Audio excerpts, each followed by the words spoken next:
Video Vlog 3, INFM 685, Derek White.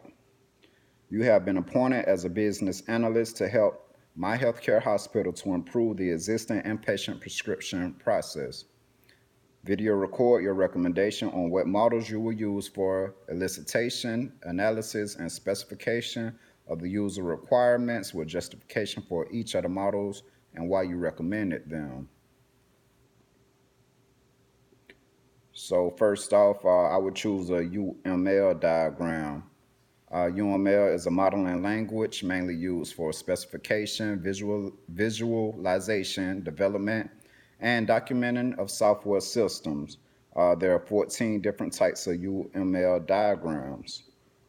I found 5 that I found would be most fitting for the scenario.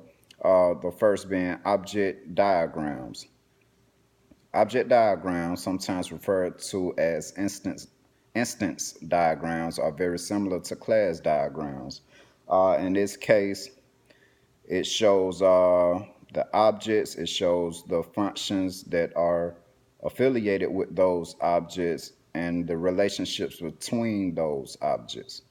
So in this case, a doctor would be an object, a nurse, pharmacy, and a patient. So there will be 4 objects. It would show all of the functions that are within those objects and how they are all related to one another. Next would be a package diagram. As the name suggests, a package diagram shows the dependencies between different packages in the system.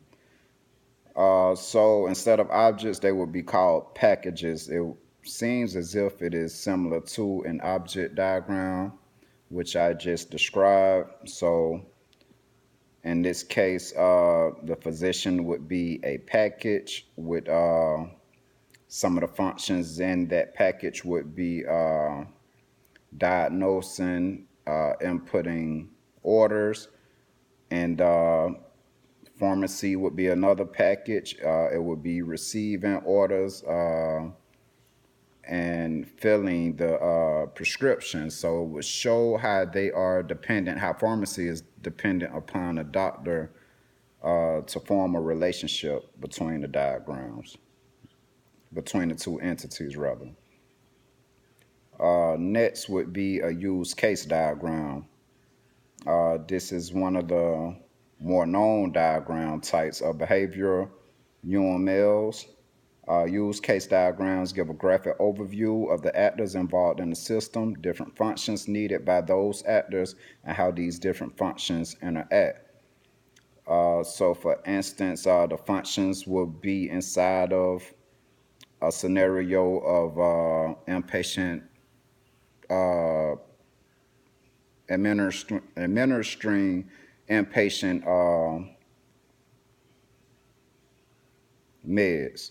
So the doctor would be one actor, the patient would be an actor, the nurse, and also I guess the pharmacy tech would be an actor. All of the functions would be inside of the scenario, and they would correspond with the actors, and then they would cross-reference how the actors correspond with different functions. Sort of like a correlation of all the actors, how they interact with one another, and the functions that's within inside of the scenario. Next, I would choose an activity diagram. Activity diagrams represent workflows in a graphical way. They can be used to describe the business workflow or the operational workflow of any component in a system. I like this diagram simply because of its simplicity. So for instance, it would show maybe the doctor inputting the order. It would show pharmacy receiving that order, doing what they do down in the pharmacy department to gather the meds, count the dosage. It would show someone from the pharmacy department delivering the meds to the ward. It would show the activity of the nurse signing off on those meds. It would show the pharmacy person getting a receipt. It would show the nurse then administering those meds that were ordered by the doctor to the subject, to the patient.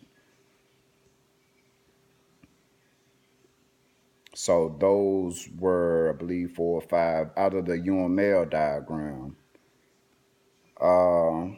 Thereafter, I would choose a flow chart technique. I found that fitting. Just trying to stay under the time now.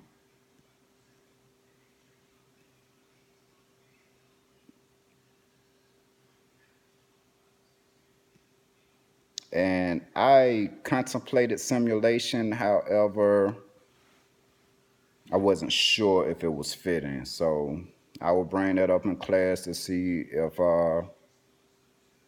it would be deemed fit for the scenario given. And that concludes video vlog 3.